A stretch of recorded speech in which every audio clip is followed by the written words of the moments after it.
Hello YouTube, j'espère que vous allez bien. On se retrouve aujourd'hui dans une nouvelle vidéo. Je tenais tout d'abord à m'excuser parce que ça doit faire à peu près un mois que j'ai plus ou moins déserté YouTube.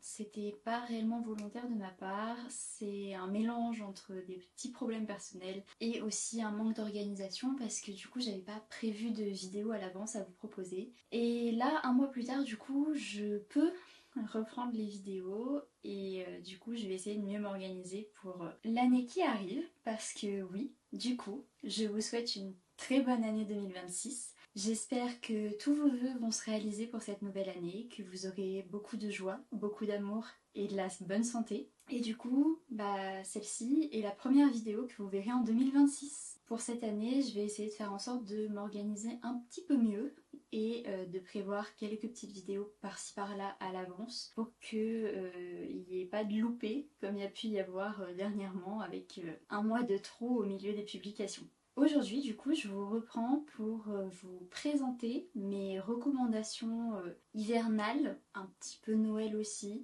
parce que moi personnellement, ça me dérange pas de lire des livres de Noël après Noël, tant que c'est encore l'hiver, moi ça me dérange pas. Et je sais que je suis pas la seule.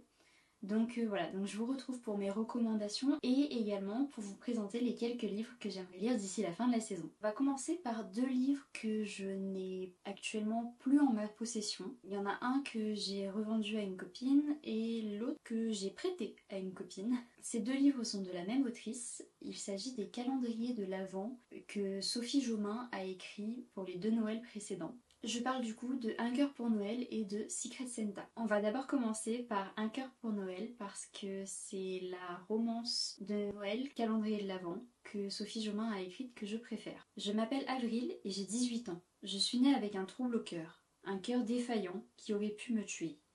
J'ai été transplantée il y a bientôt 2 ans, alors tout a changé. Cette année, je vais fêter mon premier Noël dans les Alpes chez mon père, dans ce corps que j'ai peur d'abîmer, dans ce corps que j'ai besoin de réveiller.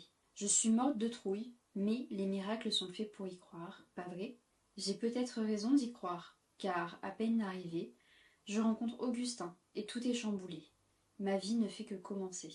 Je vous avoue que c'est une romance que j'ai lue il y a maintenant 2 ans. C'est comme ça que j'ai découvert Sophie Jomain et c'est également comme ça que j'ai découvert le concept des romances calendrier de l'Avent. Ça a presque été un coup de cœur. Vraiment, j'ai adoré le fond de l'histoire, j'ai adoré les personnages, j'ai adoré aussi le fait que l'histoire se passe en France. C'est bête à dire, hein, mais beaucoup de romances ne se déroulent pas en France, même quand c'est écrit par des auteurs français ou françaises. Et c'est vrai que c'était sympa de me dire que, en fait, là où allaient les personnages, je pourrais y aller aussi, tout simplement. Enfin, en tout cas, beaucoup plus facilement que dans un autre pays. Du coup, dans cette romance, on va suivre Avril, qui, comme elle le disait, va revenir 2 ans après son opération dans les Alpes pour fêter Noël avec son père. C'est une très grosse opération qu'elle a subie, puisque c'est une opération du cœur. Et sa mère est très maman poule, parce que forcément, elle a failli mourir.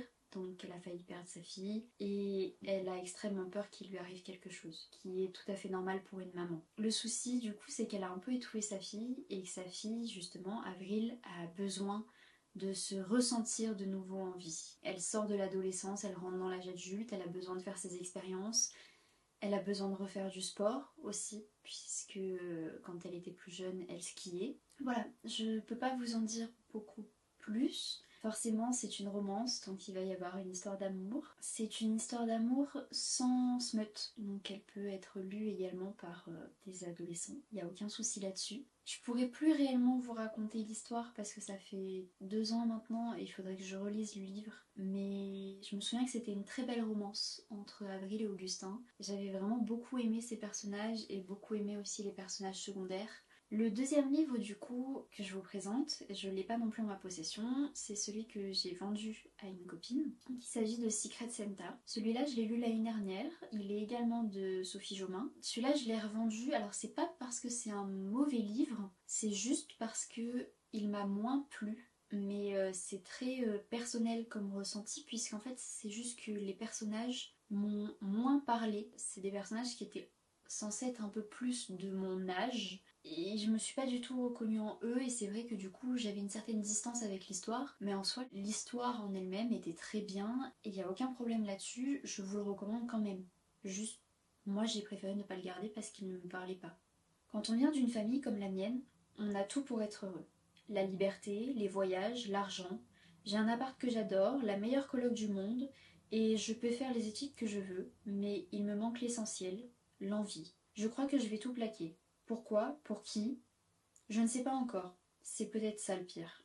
Mais cet assaut pour les étudiants moins chanceux que moi, dans laquelle j'ai accepté de travailler tout le mois de décembre, pourrait bien changer la donne. Là-bas, je vais devoir organiser le meilleur Secret Santa de toute ma vie et faire comprendre au mystérieux Roméo que ses yeux dans les miens sera notre plus beau cadeau. Ici, du coup, on va suivre une romance aussi. Dans mon souvenir, il n'y a pas de smut non plus, donc je dirais qu'il peut être lu également par des adolescents sans problème. C'est une romance entre Fanette et Roméo, petit jeu de mots, Roméo et Juliette. Là, on a Fanette, du coup, et pas Juliette. Comme dit dans le résumé, Fanette est issue d'une famille plutôt aisée. Elle n'a jamais manqué de rien. Elle vit en coloc par choix, mais en fait, c'est un appartement qui appartient à ses parents et elle a juste une coloc avec elle. Enfin, elle voulait pas vivre seule. Et au début de l'histoire, elle est en couple. Elle a un copain. Un gros red flag sur pattes. Vraiment, celui-là, on ne le souhaite à personne comme boyfriend. C'est un red flag. Mais ce mec-là va pas rester très très longtemps. Enfin voilà, c'est pas... On sait qu'il va y avoir une romance entre Roméo et Fanette, donc c'est pas un spoil. Ce mec-là va pas rester très longtemps. Je vous laisse découvrir qu'est-ce qui se passe exactement dans le livre quand vous le lirez. Et effectivement, comme dit dans le résumé, Fanette, du coup, est perdue dans sa vie. Elle sait pas si elle doit poursuivre les études, les arrêter, partir à l'étranger, rester. Elle est totalement perdue. En fait, elle va vouloir donner un sens à sa vie d'étudiante et elle va s'inscrire dans une association pour venir en aide aux étudiants plus démunis, aux étudiants qui sont dans le besoin. Elle va rencontrer Roméo. Je sais plus exactement quelles sont ses origines, j'ai pas envie de dire de bêtises. Enfin, je me souviens juste qu'il vient d'outre-mer et qu'il est venu étudier en France, mais qu'il est tout seul, que sa famille est restée sur son île et qu'ils n'ont pas beaucoup de moyens pour lui payer ses études. Donc Roméo connaît la précarité étudiante. Et en fait, les deux en fait sont des très belles personnes. Et Fanette va se découvrir en étant bénévole à l'association pendant tout le mois de décembre. Elle va aussi apprendre à découvrir Roméo. Roméo va découvrir Fanette, mais c'est vrai que dans un premier temps, Fanette ne veut pas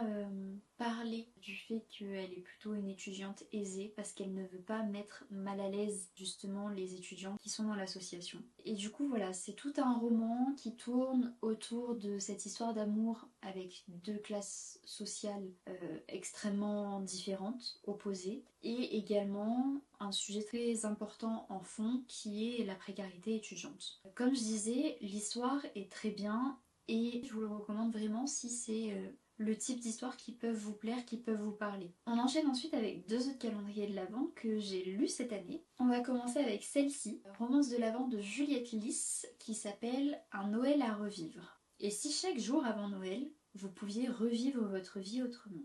Emma fait un vœu un soir de décembre. J'aimerais savoir ce que j'ai raté. Le lendemain, tout recommence.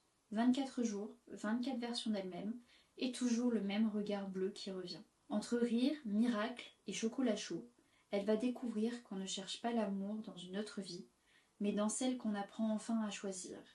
Une romance de l'Avent tendre, magique et réconfortante, à savourer comme un calendrier de douceur jusqu'à Noël. Donc, comme le dit le résumé, on va suivre Emma qui, dans le premier chapitre, fait ce vœu de savoir qu'est-ce qu'elle a raté, qu'est-ce qu'elle aurait pu voir ou faire si elle avait fait d'autres choix dans sa vie. Et on va la suivre à travers différents métiers.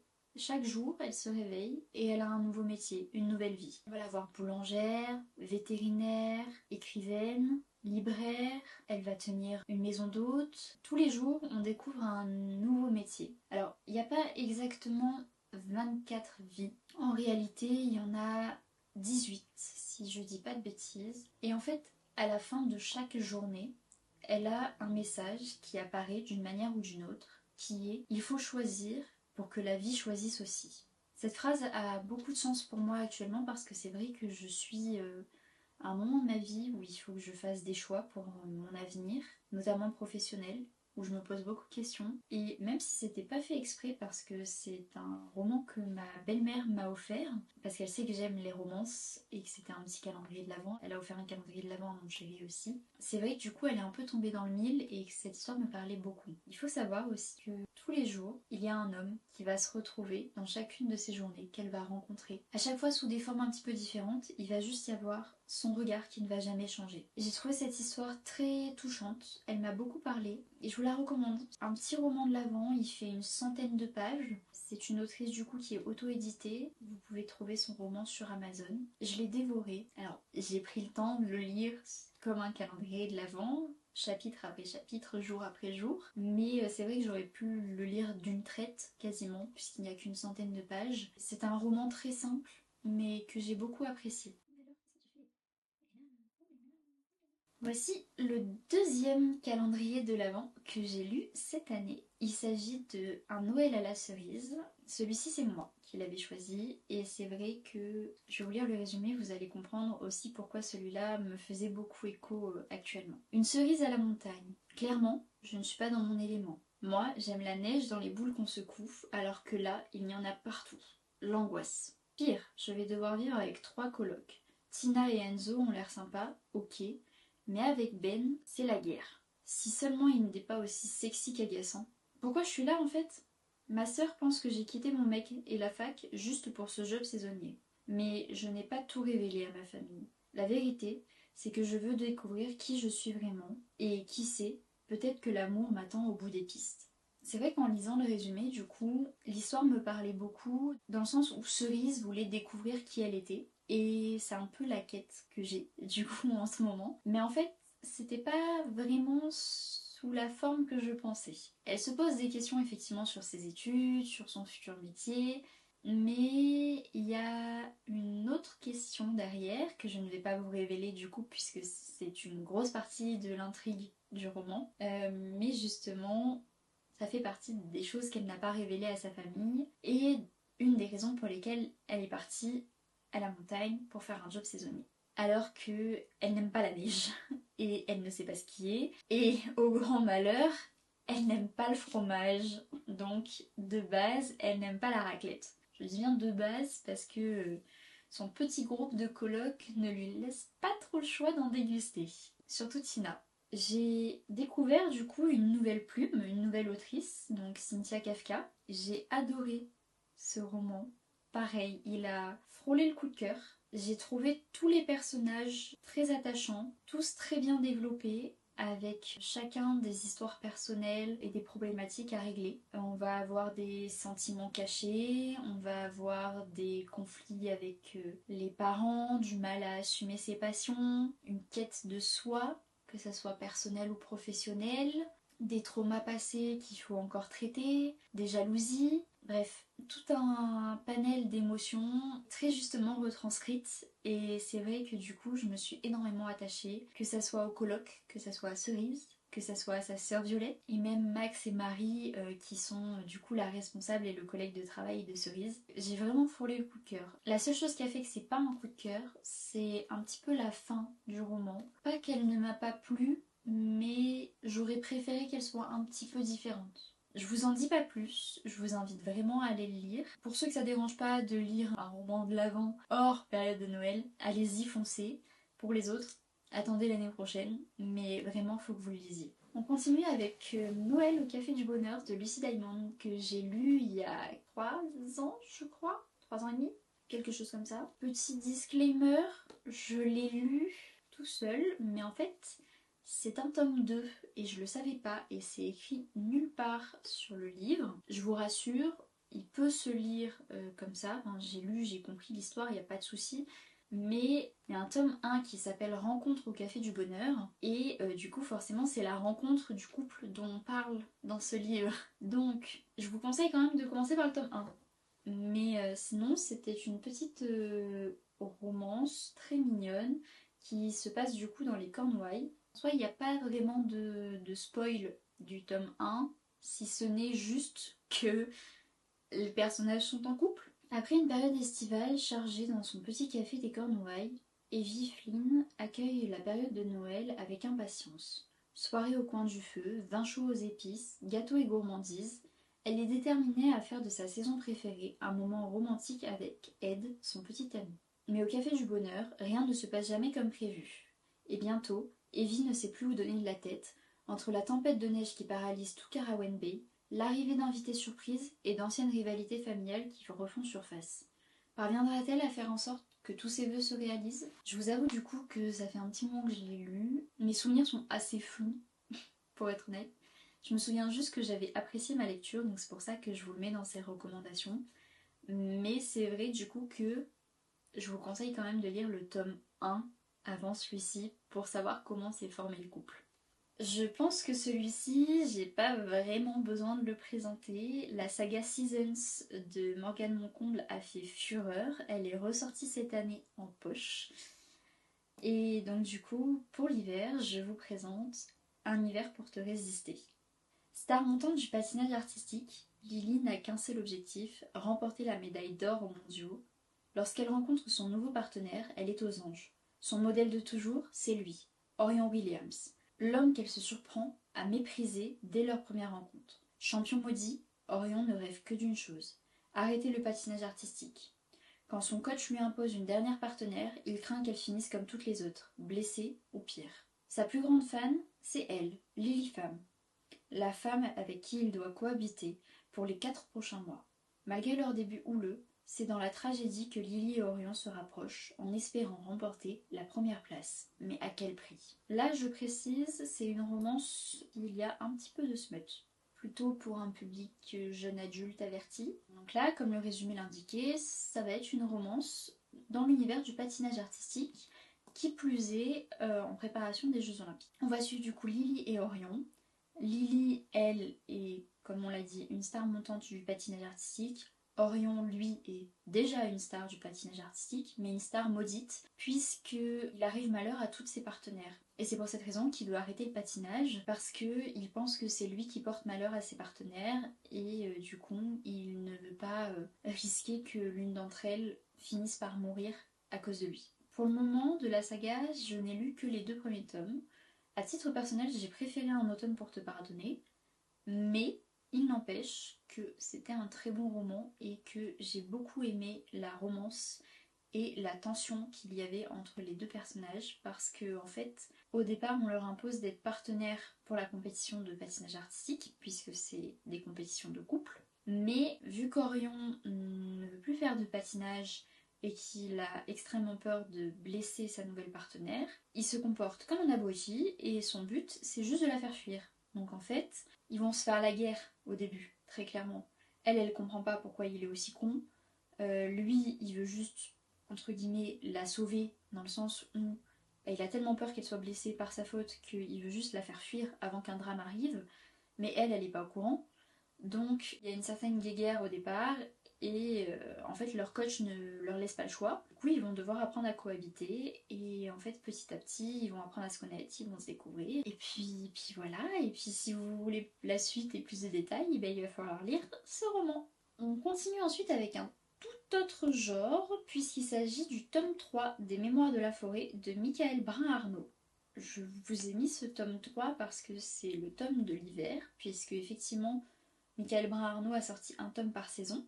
Je vous conseille quand même de lire les 2 précédents tomes avant de lire celui-ci, même si en soi ils peuvent être lus séparément. C'est juste que il y a des refs dans ce tome par rapport au tome précédent et du coup vous les aurez pas forcément si vous lisez ce tome-là tout seul. L'hiver et son manteau se sont posés sur la forêt.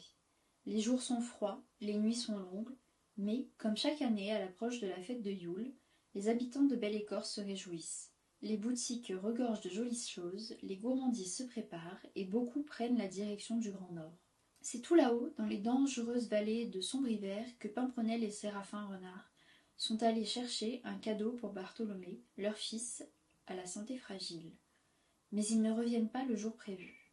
Pour les retrouver, Bartholomé embarque avec son oncle Archibald dans l'étoile de Belle-Écorce, un légendaire train à vapeur. Alors qu'à bord les événements étranges se succèdent, il fit la connaissance d'un mystérieux passager clandestin qui pourraient bien détenir des informations cruciales pour leur enquête. Donc ici, on va suivre du coup Bartholomé et son oncle Archibald. Archibald qui est le héros principal des 2 premiers tomes.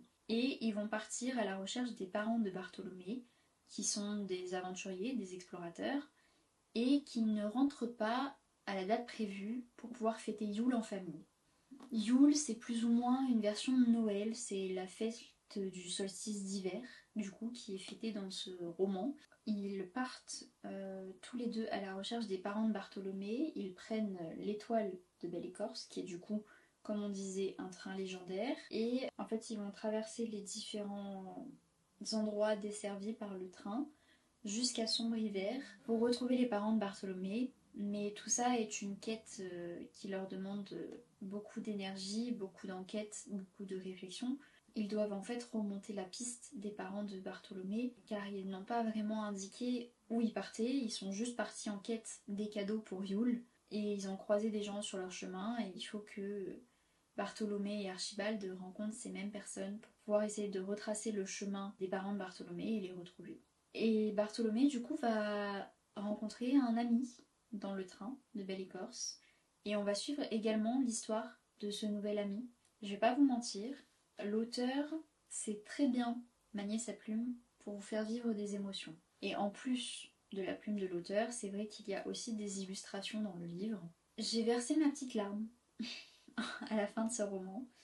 J'avais un petit peu deviné la fin, mais ça m'a pas empêché d'être émue par cette histoire, tout comme ça m'a pas empêché d'être émue pour le tome 1. Ce sont vraiment des très beaux romans, même si du coup, le fait que ces romans soient illustrés, qu'ils soient écrits avec une police quand même assez grosse et qu'ils soient destinés à un public jeunesse, l'auteur l'avait dit, il y a une double lecture dans ces romans et ils sont aussi parfaitement adaptés pour des adultes. Voilà, donc ce sont des livres que je recommande, qui je trouve très beaux, que ce soit en termes d'objets ou que ce soit en termes d'histoire. Et celui-ci va parfaitement dans la saison de l'hiver, donc je vous encourage à le lire. C'était une très belle histoire, très touchante, que ce soit l'histoire de Bartholomé à la recherche de ses parents ou que ce soit la rencontre avec son ami dans le train de Belle-Écorce. Je termine cette recommandation avec Noël, Island et Turbulence de Rose Mia. Rose Mia, c'est une autrice que j'ai découverte l'année dernière, enfin du coup l'année dernière, en 2024, que j'ai adoré. Tout simplement, j'ai adoré sa plume. C'est le 3e roman que je lis de l'autrice. J'en ai un 4e dans ma palle. J'adore ses romances, j'adore son humour, j'adore sa plume. C'est un truc de fou, je vous la recommande à 100%. Donc vous avez 2 de ses romans qui sont sortis chez Hugo et vous avez celui-ci et un autre roman du coup qui est dans ma palle qu'elle a sorti en auto-édition. Lancer de hache, rugby dans la neige, des turbulences sont à prévoir dans les Highlands et pas seulement dans l'avion. Dans la vie, Aileen aime 3 choses, l'Écosse, le rugby et sa famille déjantée. Ce qu'elle déteste en revanche, c'est se faire plaquer tous les ans à quelques jours de Noël. Lorsqu'elle embarque pour les Highlands afin de rejoindre son père et ses frères pour les fêtes, elle n'aspire qu'à une chose, pleurer jusqu'à l'atterrissage. Liam, son voisin de siège, a le cœur brisé lui aussi. Il est d'ailleurs en route pour demander des explications à son ex qui s'est volatilisé en pleine nuit sans plus jamais donner de nouvelles. En dehors de leur histoire de cœur catastrophique, ces deux-là n'ont a priori rien en commun. Et ce ne sont pas leurs disputes incessantes qui les convaincront du contraire. Mais l'orage qui secoue leur appareil pourrait bien les inciter à faire connaissance et donner à leur histoire un tour complètement inattendu. Du coup, ça va être la romance entre Eileen et Liam qui se sont rencontrés dans l'avion pour aller dans les Highlands, chacun pour leur raison. Et en fait, durant le vol, il va effectivement y avoir des turbulences et ils vont penser qu'ils vont se cracher. Du coup, ils vont être amenés à discuter et à se réconforter l'un et l'autre. Et donc, par gentillesse, Eileen va vouloir déposer Liam à son hôtel. Petit problème, il ne peut pas y aller. Du coup, Eileen va passer un accord avec Liam. Il doit se faire passer pour son petit ami pendant les fêtes de Noël auprès de la famille de Eileen. En échange, elle va l'aider à retrouver son ex-petite copine pour qu'il puisse avoir des explications avec elle. Du coup, on part sur une base de fake dating, avec des personnages qui sont tout bonnement les opposés l'un de l'autre. Et Pendant leur séjour, ils vont apprendre à se connaître, ils vont apprendre à s'apprécier, et je dirais même plus qu'ils vont apprendre à s'aimer. Et c'est une histoire un peu folle. La famille d'Eileen est complètement déjantée. Liam est très réservé, un peu cliché du fils de bonne famille, très calme, un peu intello. Et les deux personnages dans leur histoire m'ont énormément touchée. J'ai adoré comment ils se sont retrouvés l'un et l'autre. Et juste pour moi, il n'y avait pas de faux pas dans cette histoire. Petite prévention. En fait, dans mon souvenir, je sais plus si elle est détaillée ou pas, mais je sais qu'il y a au moins une scène de smut. Donc, dans le doute, je vais dire que c'est plutôt un roman destiné à un public averti. Si vous êtes en âge de le lire, je vous le recommande très fortement et je vous recommande les autres romans de l'autrice qui sont également destinés à un public averti. Je trouve que c'est une autrice qui n'est pas encore assez connue alors qu'elle a une plume merveilleuse. Maintenant, on va passer du coup aux 3 romans que j'aimerais encore lire sur la saison. Romance de Noël, le mode d'emploi de Sarah Dale. Et j'ai un petit doute pour la prononciation, je suis désolée. Le dernier roman de Lena est un échec. Pour retrouver le succès, son éditrice a la solution, écrire une romance de Noël. Un exercice difficile pour cette ambulancière cynique que même Nicolas, son adorable collègue, n'arrive plus à dérider. Lena se lance malgré tout dans l'écriture en suivant les consignes de son éditrice. Paillettes, magie et miracle de Noël. Si l'héroïne est tout le contraire de Lena, une fille pétillante qui adore Noël, le héros, lui, est l'homme de ses fantasmes, brun, canon et ténébreux. Et pour l'attention, il lui faut un gentil voisin, amoureux de la jeune femme. Nicolas est le modèle parfait pour ce personnage. Alors que Lena ajuste les détails de son texte, un accident dans la salle de bain change tout. Elle se réveille dans une chambre inconnue, avec un horrible pull de Noël. La voilà coincée dans sa propre histoire, entre un patron aussi sexy que sans cœur, et le sosie de Nicolas, fou amoureux d'elle. C'est une petite romance de Noël que je m'étais achetée Noël dernier, du coup, donc il y a un an, et que j'avais pas eu le temps de lire.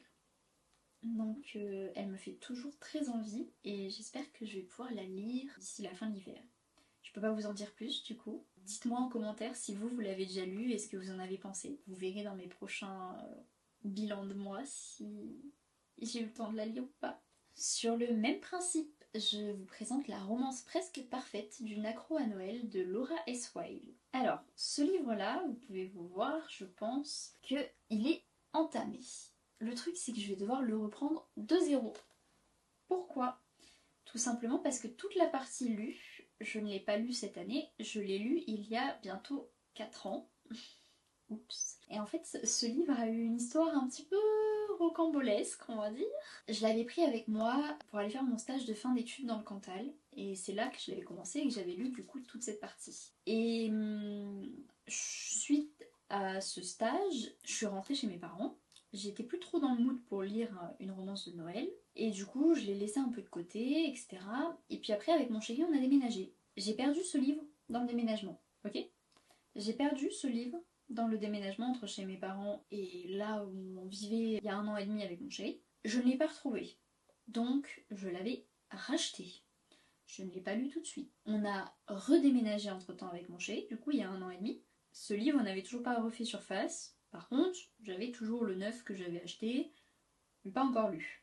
Là, il y a quoi ? Il y a 2-3 mois, mon chéri range des affaires dans nos bureaux, et d'un coup, le livre ressort. Mon chéri l'a trouvé dans la pochette d'un de nos ordinateurs, plutôt de un de mes ordinateurs, pour être exact. Genre mon vieux PC que j'utilisais pendant mes cours, et mon chéri l'a trouvé là-dedans. Je sais pas comment c'est possible que le livre soit resté là-dedans aussi longtemps sans qu'on s'en rende compte, puisque j'ai quand même réutilisé ce vieux PC quelques fois en 3 ans, et je n'ai jamais remis la main sur ce bouquin. Bref, on va appeler ça un petit miracle de Noël. La version neuve, je l'ai offerte parce que ça me servait clairement à rien d'avoir 2 fois le même roman, et je préférais du coup forcément garder la version que j'avais commencé à lire. Et du coup, j'aimerais bien le reprendre et le lire entièrement d'ici la fin de la saison parce que je me souviens que j'avais adoré la première partie du livre. Je sais qu'il y a 2 autres tomes dessus et que j'aimerais bien avancer dans cette histoire, voire peut-être avoir le fin mot de l'histoire, on sait jamais. Si je le lis vraiment vite, je pourrais peut-être aussi enchaîner sur les deux autres. Zoé est passionnée par Noël, à tel point qu'elle a décidé d'en faire son métier en créant son entreprise d'événementiel. Sa mission? Imaginer des décors féeriques pour ses clients. Mais, accaparée par son travail, Zoé néglige les moments en famille. Elle décide donc de prendre de bonnes résolutions. Cette année, elle va s'accorder des vacances et retourner dans sa ville natale pour passer du temps avec les siens. Ce qu'elle n'avait pas prévu, c'est d'embarquer Ethan dans ses bagages. Pour ce journaliste, Noël n'est qu'une fête de plus, à laquelle on accorde bien trop d'importance. Alors, quand le magazine qu'il emploie lui demande de rédiger un article sur Zoé, il se retrouve bien malgré lui embarqué dans un tourbillon de décorations, de sapins et de pâtisseries en compagnie de la jeune femme et de sa famille aussi mordue qu'elle. Entre l'accro à Noël et le sceptique des fêtes, y a-t-il une place pour une romance presque parfaite? Je me souviens pareil que j'avais adoré la plume sur le début et que j'avais adoré les caractères des personnages. Donc j'ai vraiment envie de le reprendre et du coup le finir.